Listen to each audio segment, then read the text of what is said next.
Nahmaduhu wa nasta'inuhu wa nastaghfiruh wa na'udzu billahi min syururi anfusina wa sayyiati a'malina.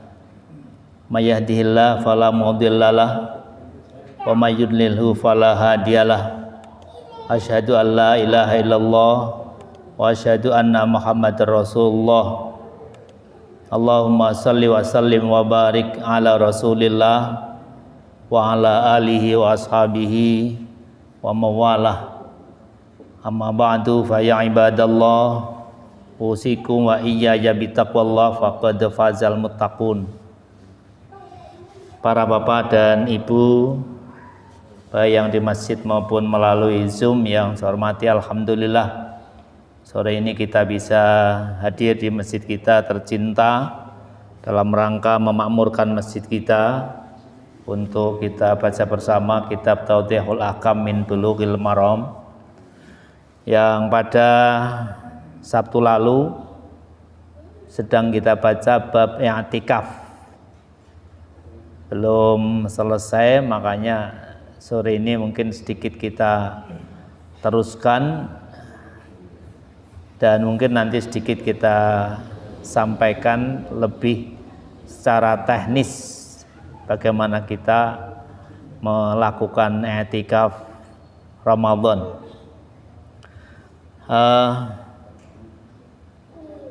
Baik, kemarin kita baca hadis yang ini ke 587.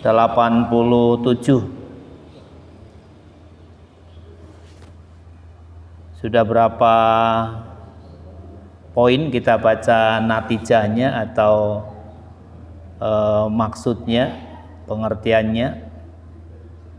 Ada berapa yang mungkin sedikit kita ulangi, yaitu di poin ke 8 kemarin juga sudah kita sampaikan, cuma waktu itu karena waktunya udah habis kita agak cepetan di poin ini. Wa yustahabbu istighalul mu'takifi bil qurbi min sholatin wa qiraatin wa zikrin wa shadaqatin wa siyamin. Disunnahkan bagi orang yang mu'takif, yang i'tikaf, untuk menyibukkan dirinya saat i'tikaf dalam rangka taqarrub kepada Allah itu dengan kegiatan-kegiatan pertama sholat, ya. Yang dimaksud tentu adalah sholat wajib dan sunnah kalau i'tikafnya sepanjang waktu yang menangi waktu sholat fardu. Kemarin sudah kita sampaikan, di antara para ulama beda pendapat, ada yang berpendapat harus sekian hari, harus minimal sekian hari dan sebagainya. Nah, kalau i'tikafnya minimal 1 hari, tentu melewati waktu sholat wajib, sholat fardu. Nah, kalau misalnya tidak menangi sholat fardu, tentu yang dimaksud adalah sholat sunnah, ya.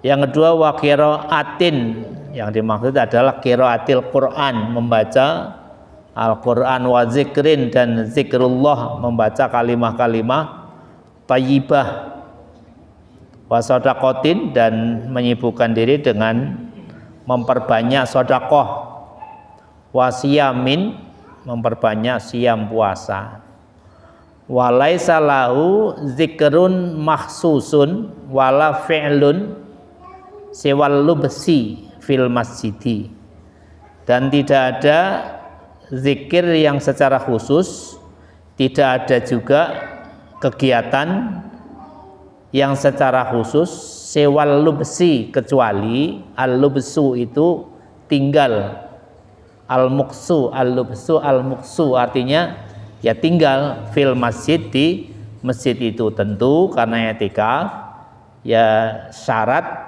dan ketentuan berlaku. Syaratnya itu suci, ketentuannya pakai niat, ya.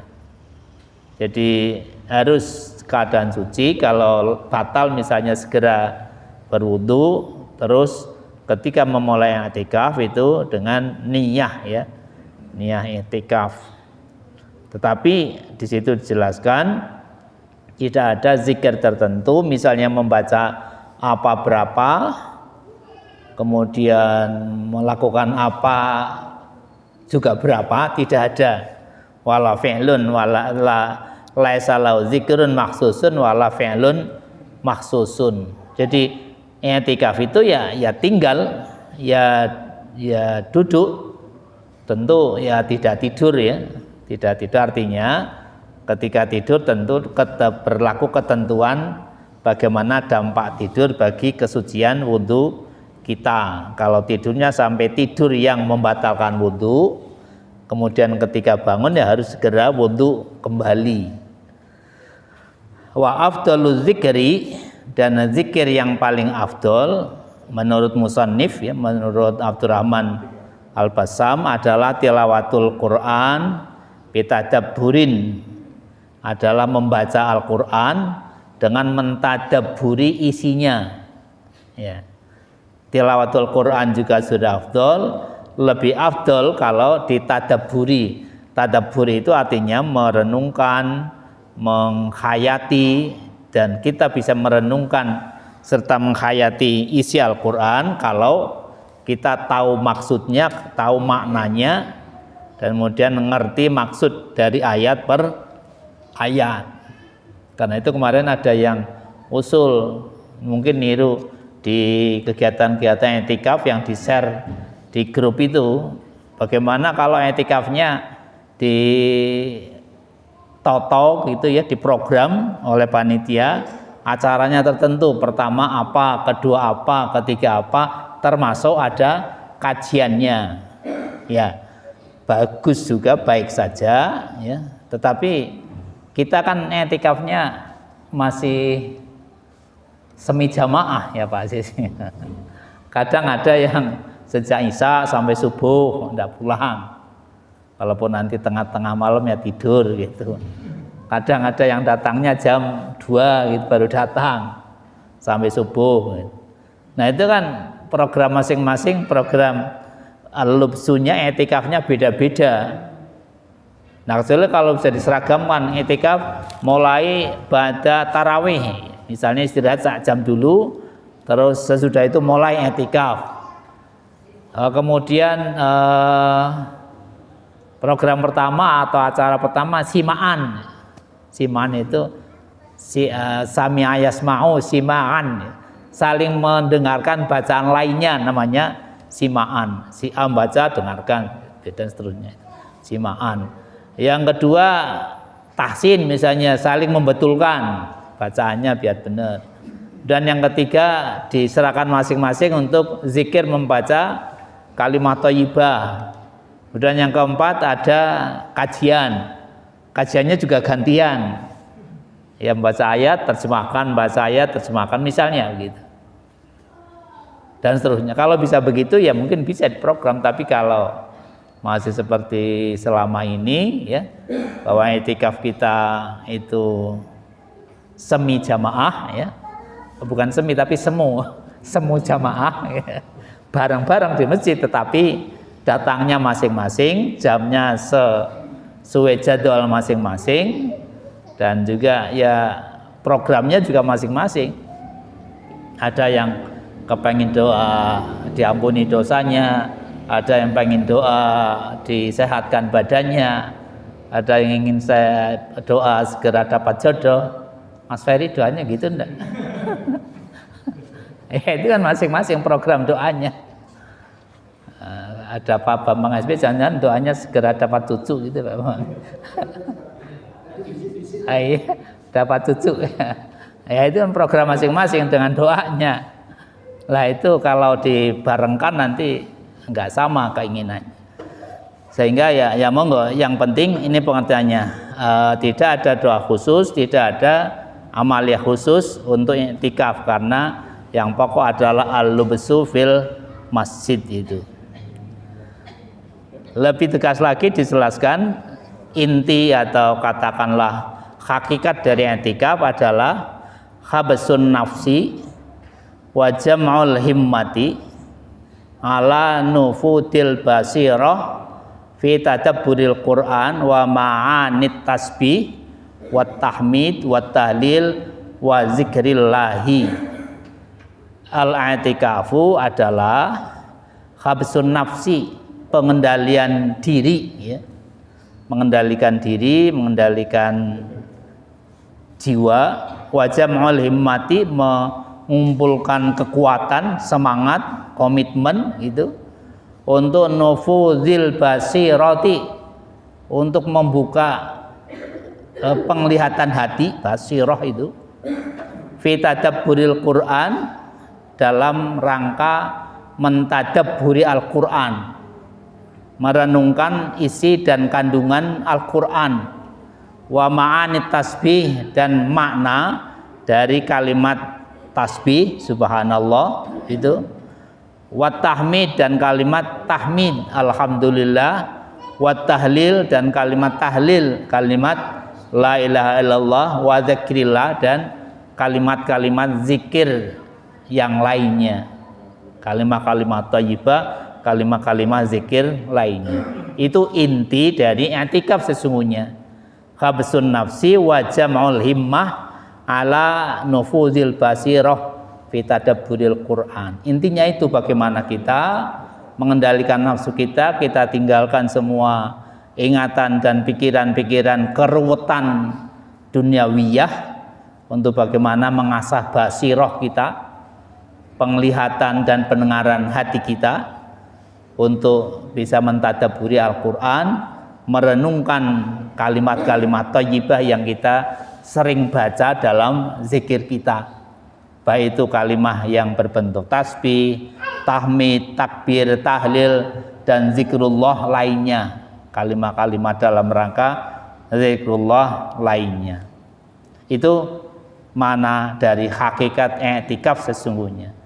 Wa 'alal mu'takifi, karena itulah maka setiap yang i'tikaf itu diseyukiakan, disemestinya kan ya, ijtinabu ma la ya'nihi, meninggalkan hal-hal yang tidak ada faidahnya, meninggalkan hal-hal yang tidak berarti, min jidalin, dari perbuatan jidal, padu ya, debat kusir, jidal, wa miroin, pamer ya, artinya pamrih ya, miro ya, pamrih melakukan hal sesuatu yang tidak ikhlas, itu miro ya.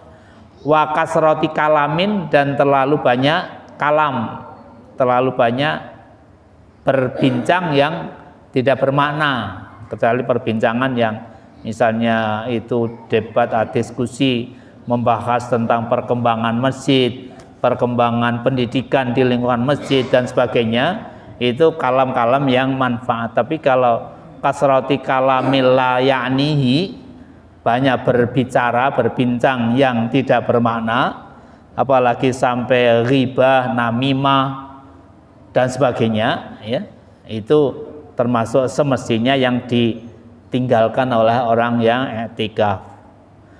Li'annahu makruhun, karena hal-hal itu yang la ya'nihi, itu yang tidak bermakna, itu makruhun, tidak disukai oleh syariah. Rasulullah SAW bersabda, min husni islamil mar'i tarkuhu ma la ya'nihi.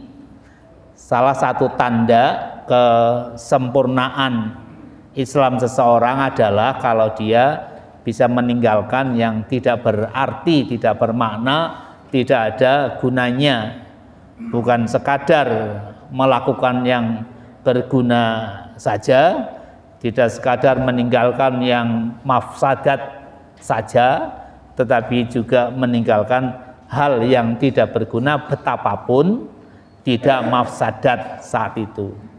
Tapi biasanya sesuatu yang layanihi, sesuatu yang tidak ada gunanya, itu ya pasti ada unsur mafsadatnya, pasti ada unsur tidak baiknya, minimal waktunya terbuang, minimal kesempatan untuk berbuat baik itu hilang, sehingga tetap betapapun layanihi itu ada mafsadah bagi kita semuanya. Karena itu orang yang i'tikaf disayyiakan ijtinabu ma la ya'nihi, meninggalkan apa yang tidak ada gunanya. Baik para bapak dan sekalian, selanjutnya di bab ini ditambahkan subbab tentang Lailatul Qadri wa fadliha, yang tadi pagi subuh sudah sedikit kita sampaikan juga mukaddimahnya. Kenapa di tengah-tengah ditambahkan judul ini, bab ini? Karena memang i'tikaf itu hukum aslinya dilakukan Rasulullah Sallallahu Alaihi Wasallam dalam rangka mengistimewakan 10 hari terakhir. Kenapa diistimewakan? Karena 10 hari terakhir itu ada satu saat, ada satu malam yang nilainya sangat luar biasa, sangat mulia, sangat tinggi nilai pahalanya. Ya. Dan Rasulullah juga secara jelas mengatakan bahwa Rasulullah i'tikaf 10 hari terakhir itu dalam rangka mencari Lailatul Qadar. Ya,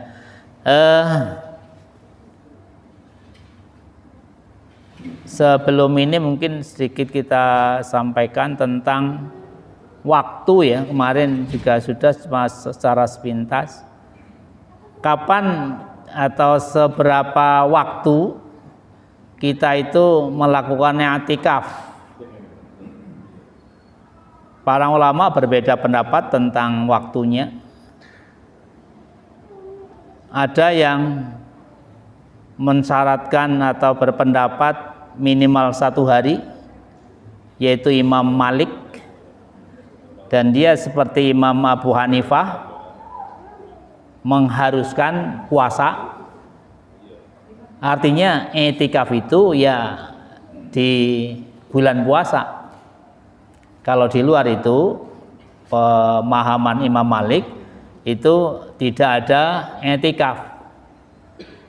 Kalau Imam Hanafi atau Abu Hanifah itu mensyaratkan juga harus puasa dan waktunya minimal 10 hari. Karena Rasulullah begitu melakukannya, yaitu mulai tanggal 21 Ramadan subuh sampai nanti baru selesai subuh tanggal 1 Syawal. Ya. Itu menurut Ibu Hanifah. Tetapi imam yang lain seperti Imam Ahmad bin Hambal, kemudian Imam Syafi'i, pertama tidak mensyaratkan puasa, sehingga i'tikaf itu ya boleh di bulan mana saja. Yang kedua, tidak disyaratkan 1 hari atau 10 hari minimal, asal dia al-muqsu fil masjid, tinggal di masjid, biniyatin, dengan niat, dan dalam keadaan suci, yaitu namanya sudah i'tikaf. Sehingga orang i'tikaf bisa sehari bolak-balik niat ya. Artinya dia misalnya masuk masjid, niat i'tikaf, tinggal di situ. Nanti ada keperluan pergi ya, memenuhi hajatnya. Lah nanti sudah selesai hajatnya, i'tikaf lagi ke masjid, bisa berkali-kali. Karena dia tidak mensyaratkan i'tikaf itu minimal 1 hari atau minimal 10 hari tadi. Nah, kita nampaknya termasuk yang tadi, pendapat Imam Syafi'i dan pendapat Ahmad bin Hambal ya, atau Imam Hambali, bahwa i'tikaf itu tidak harus dengan puasa, dan i'tikaf itu boleh walau lahdotan, walaupun hanya sebentar. Karena itu dengan kebiasaan kita yang sudah selama ini maka kami serahkan Pak Ketua Panitia apakah mau diprogram apa tidak etikafnya. Kalau memang iya ya monggo dibuat agendanya. Kalau tidak ya secara teknis saya kira penting kita pahami bahwa yang namanya etikaf itu secara teknis ya. Pertama kita bersuci ya, masuk masjid dalam keadaan suci. Kemudian kita niat untuk melakukan i'tikaf ya. Dan ini baru bisa kita share dari tadi. Dari tadi tidak bisa nge-share.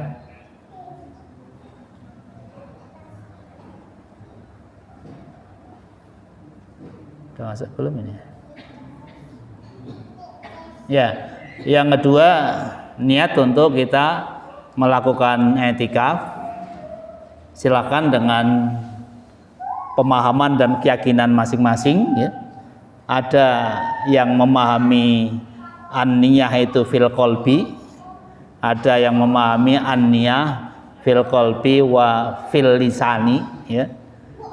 Niat itu ada yang punya paham cukup di hati, karena niat itu termasuk af'alul qalbi. Ada yang berpendapat dan memahami an-niyatu fil qalbi wa fil lisani.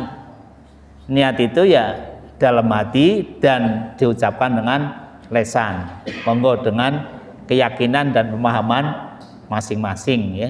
Niat pernah tadi suci, masuk masjid niat i'tikaf. Karena pertama masuk itu ada sunnah salat tahiyatul masjid. Lakukan salat sunnah tahiyatul masjid.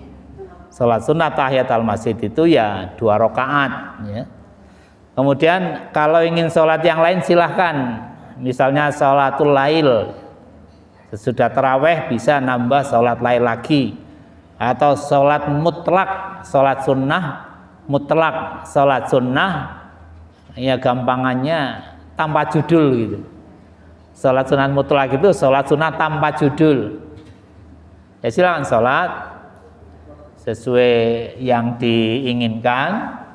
Nah nanti kalau sudah cukup sholat, silahkan duduk, tentu membaca Quran kah, apa zikrullah kah, membaca kalimat-kalimat thayyibah, ya.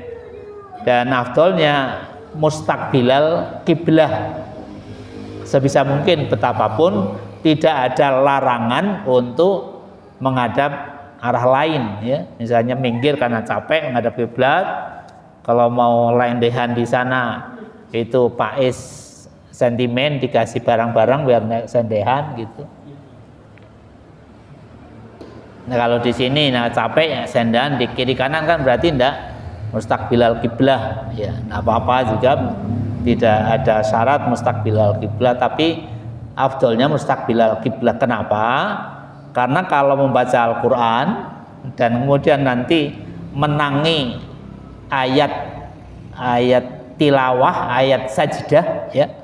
Ayat yang kita disunnahkan sujud tilawah. Yang di Al-Qur'an itu ada 15 titik itu ya. Termasuk surat yang paling sering dibaca tetapi tidak disujudi tilawah itu surat Al-Alaq. Itu ayat terakhir surat Iqra, Al-Alaq itu sujud apa namanya, ada ayat sajdah itu wasjud waqtarib itu sesungguhnya, tapi jarang para imam kalau baca itu kemudian sujud tilawah. Nah kenapa membaca kiblat, menghadap kiblat?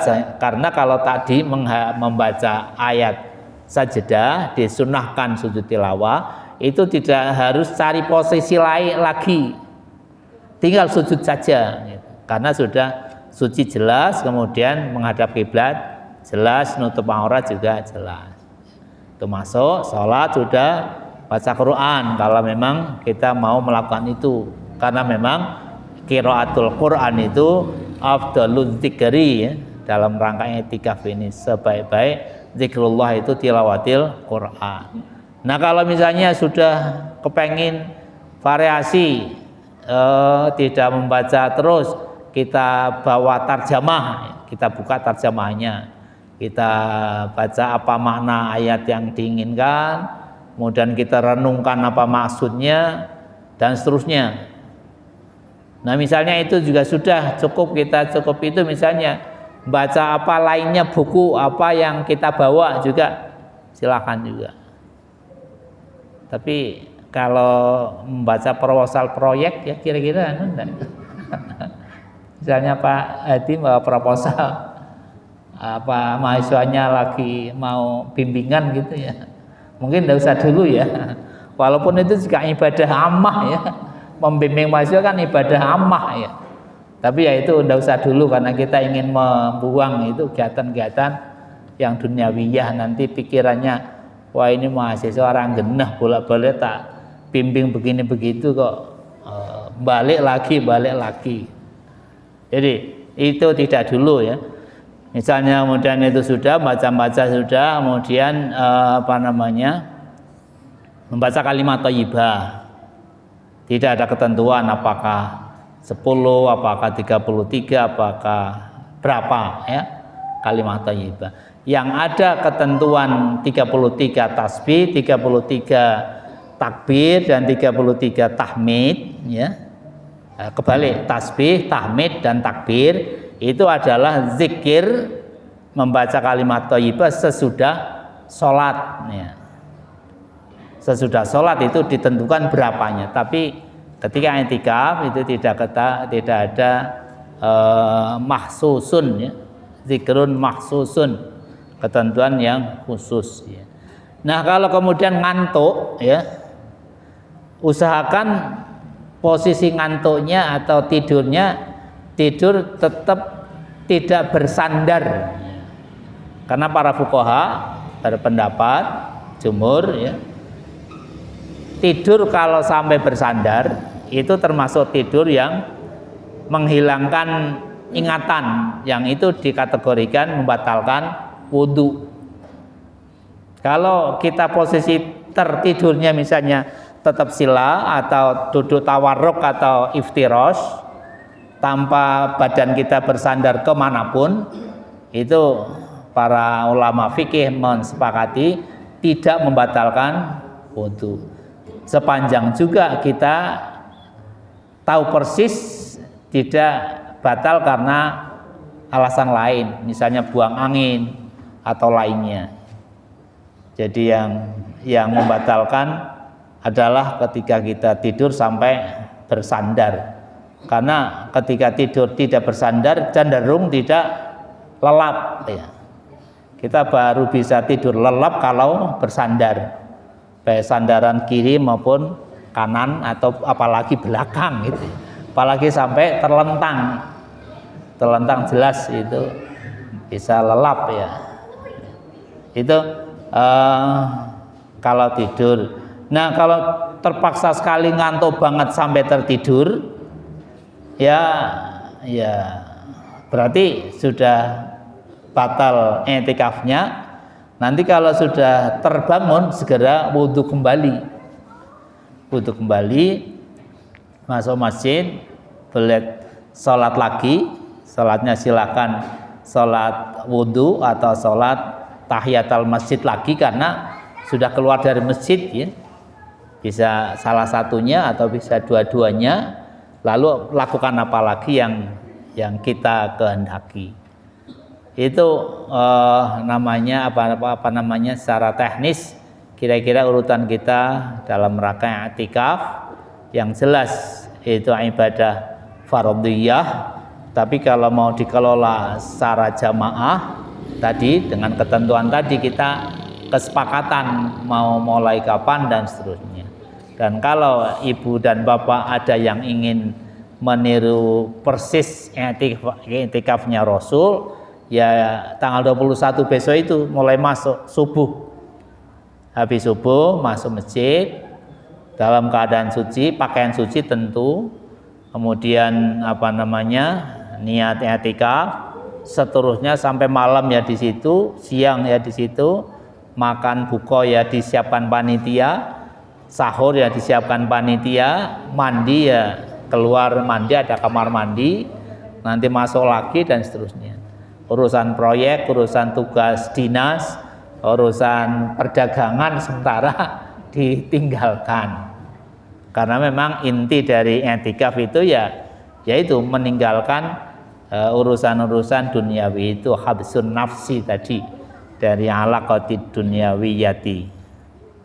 Itu secara teknis kalau saya kira penting saya jelaskan biar kita nanti dalam pelaksanaannya ya kira-kira seperti itu. Tadi saya bincang sama Pak Ketua Panitia juga kelihatannya tidak begitu setuju diprogramkan ya Pak Ketua ya. Atau nanti kalau ada perkembangan silakan, ini masih berapa hari untuk sampai tanggal 21. Nah lalu kalau nanti 1 Syawalnya misalnya kok beda ya, itu ya terserah keyakinan kita masing-masing. Yang agak kan kalau mulai puasanya yang beda, ngitung tanggal 21-nya kan jadi beda. Tapi juga ya terserah keyakinan kita juga. Ya kalau misalnya nanti ada yang hari raya 21, kemudian ada yang tidak 21 misalnya 22, tapi yang 20 kira-kira enggak ada ya, 20 enggak ada. Di tempat saya Banyumas ada yang selalu 2 hari atau kadang sehari sebelum hari raya pemerintah, yaitu orang-orang Kejawen. Orang-orang Kejawen itu selalu lebih awal puasanya, lebih awal juga hari rayanya. Terus ada aliran Torekot Naksabandiyah, seringnya di Sumatera juga begitu, biasanya lebih awal hari rayanya. Nah, kita mengakhiri i'tikaf kalau niru Rasul itu ya ketika berakhir bulan Ramadan itu di subuh tanggal 1 Syawal sesuai dengan keyakinan kita masing-masing. Baik, kita teruskan tadi membaca judul sisipan tentang Lailatul Qadar. Kenapa kita penting memahami Lailatul Qadar? Karena memang kita melakukan i'tikaf itu dalam rangka juga mencari atau agar kita memperoleh Lailatul Qadar, di mana Lailatul Qadar itu kita yakini, kita imani khairun min alfi syahr, lebih baik daripada 1000 bulan. Apa itu al-qadar? Al-qadar artinya adalah asyarafu, tapi bisa berarti juga at-taqdiru wal qada'u. Al-qadar itu artinya kemuliaan, karena malam itu adalah malam yang mulia dan sangat dimuliakan oleh Allah Subhanahu wa ta'ala. Tapi juga berarti at-taqdiru wal qada'u, takdir, ketentuan, kepastian, dan qada, keputusan Allah Subhanahu wa ta'ala tentang kehidupan alam semesta, termasuk kehidupan manusia, termasuk takdir kita. Kenapa disebut Lailatul Qadri dimaksud adalah Lailatul Syarafi, malam kemuliaan? Karena banyak alasan.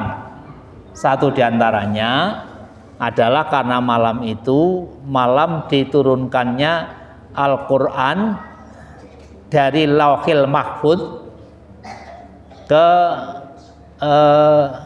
langit dunia, ya. Langit yang paling dekat dan terlihat oleh kita secara utuh 30 juz, 114 surat dan sekian ayat itu. Baru dari langit dunia itulah Allah turunkan ke bumi melalui Rasulnya, melalui Rasulullah Muhammad SAW secara tadrijan, cara berangsur-angsur. Pertama surat Al-Alaq ayat 1 sampai 5, Iqra bismi rabbikal ladzi khalaq, khalaqal insana min 'alaq, dan seterusnya sampai Allamal insana ma lam ya'lam. Kedua apa, ketiga apa, dan mayoritas ayat-ayat dalam Al-Quran itu mohon maaf, Allah turunkan dengan adanya asbab-asbab atau sebab-sebab atau peristiwa-peristiwa yang melatar belakangi, maka kemudian turunlah ayat itu. Walaupun asbab-asbab itu, latar belakang turunnya itu memang, mohon maaf kalau agak kurang tepat, skenario-nya Allah gitu. Seperti surat Abasa ya. Surat Abasa itu turun karena Rasulullah waktu itu dapat tamu orang-orang terhormat. Kemudian ketika Rasulullah sedang melayani orang-orang terhormat, datanglah Abdullah bin Umi Maksum, seorang tunanetra yang bukan orang terhormat, bukan tokoh. Kemudian sikap Rasul itu abasa watawalla, bermuram muka dan berpaling. Artinya ketika menerima Abdullah bin Umi Maktum itu tidak begitu berkenan. Nah, peristiwa itulah yang kemudian menjadi asbab atau sebab-sebab turunnya ayat abasa watawalla anja'ahul ama wa ma yudrika la'allahu yazakka dan seterusnya. Nah, peristiwa itu sesungguhnya adalah skenario Allah takdirkan terjadi, dan kemudian itu menjadi sababiyah, menjadi asbab turunnya ayat abasa wa tawalla itu. Dan sekian ayat yang lain mayoritas itu ada asbabul wurudnya. Apa hikmahnya? Sangat banyak. Di antaranya adalah bahwa ketika ayat-ayat yang Allah turunkan itu karena peristiwa tertentu, tentu itu akan sangat mudah diingat oleh Nabi dan umatnya.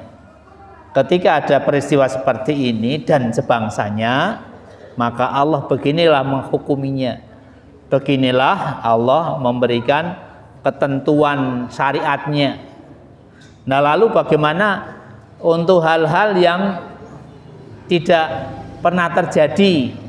Misalnya di zaman-zaman akhir yang pada masa Rasul belum pernah terjadi, maka beberapa alternatif ketentuan hukumnya itu bisa diambilkan dari cara pengambilan hukum yang itu. Pertama adalah dengan sunnah Nabi Rasulullah SAW, kemudian membuat syariatnya, menentukan hukumnya dan menentukan bagaimana penyelesaiannya. Sunnah itu ada 3, ada sunnah qauliyah, ada sunnah fi'liyah, ada sunnah taqririyah ya.